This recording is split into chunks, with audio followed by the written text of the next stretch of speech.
100 ദിവസങ്ങൾക്കൊടുവിൽ big ബോസിന്റെ വിജയിയെ പ്രഖ്യാപിച്ചു. മലയാളി പ്രേക്ഷകർ കാത്തിരുന്ന ആ ഫിനാലയിൽ ജിൻഡോ ആണ് വിജയിയായി വന്നത്.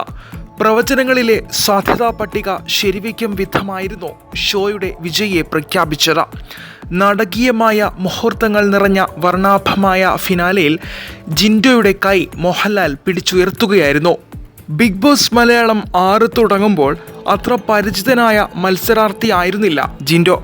സെലിബ്രിറ്റികളുടെ ഫിറ്റ്നസ് ഗുരുവെന്ന വിശേഷണമാണ് ഷോയിലെത്തുമ്പോൾ ജിൻഡോയ്ക്കുണ്ടായിരുന്നത്. എന്നാൽ പതിയെ ജിൻഡോ പ്രേക്ഷകർക്ക് ഷോയിലൂടെ പ്രിയങ്കരനായി. തുടക്കത്തിൽ മണ്ടനെന്ന് മുദ്രകുത്തപ്പെട്ട ജിൻഡോ തൻ്റെ കഠിന അധ്വാനം കൊണ്ട് വിജയകിരീടം ചൂടുന്നതെന്ന് പറഞ്ഞാൽ അതിശയപ്പെടേണ്ടതില്ല. ജിൻഡോയ്ക്ക് പുറമെ സീസൺ 6 ടോപ്പ് ഫൈനലിൽ അർജുനും ജാസ്മിനും അഭിഷേകും ഋഷിയുമാണ് ഉണ്ടായത്. എതിരാളികളെ ബഹദൂരം പിന്നിലാക്കിയാണ് ജിൻഡോ ഷോയുടെ ജേതാവാകുന്നത്. എതിരാളികളെ നിഷ്പ്രഭമാക്കി ജിൻഡോ മുന്നേറിയപ്പോൾ ഷോയിലത് അവിസ്മരണീയമായ ഒരു മുഹൂർത്തമാണ് ഉണ്ടാക്കിയത്. മോഹൻലാൽ വീണ്ടും അവതാരകനായി എത്തിയ ഷോ ഒട്ടനവധി നാടകീയ മുഹൂർത്തങ്ങൾക്ക് സാക്ഷിയായി.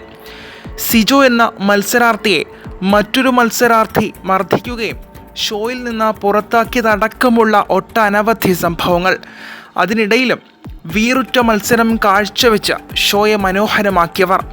ഓരോ മത്സരാർത്ഥികളും ഓരോ ഘട്ടത്തിൽ ഷോയിൽ ഒന്നാമതെത്തിയ നിമിഷങ്ങളും 6ന്റെ പ്രത്യേകതയായിരുന്നു. പവർ റൂം അവതരിപ്പിച്ചതും ഇത്തവണത്തെ ഷോയുടെ മാറിയ നടത്തമായി. 19 മത്സരാർത്ഥികൾ ഇത്തവണ ഷോയിലേക്ക് ആദ്യം എത്തിയിരുന്നു. പിന്നീട് 6 പേർ ഷോയിൽ വൈൽഡ് കാർഡ് എൻട്രിയായി മാറിയതും വേറിട്ട കാഴ്ചയായി. ഗെയിം മാറിമറിയാനും അത് കാരണമായി. എന്തായാലും പുതിയ ജേതാവിനെ തെരഞ്ഞെടുത്ത് അവസാനിപ്പിച്ചിരിക്കുകയാണ് ബിഗ് ബോസ്.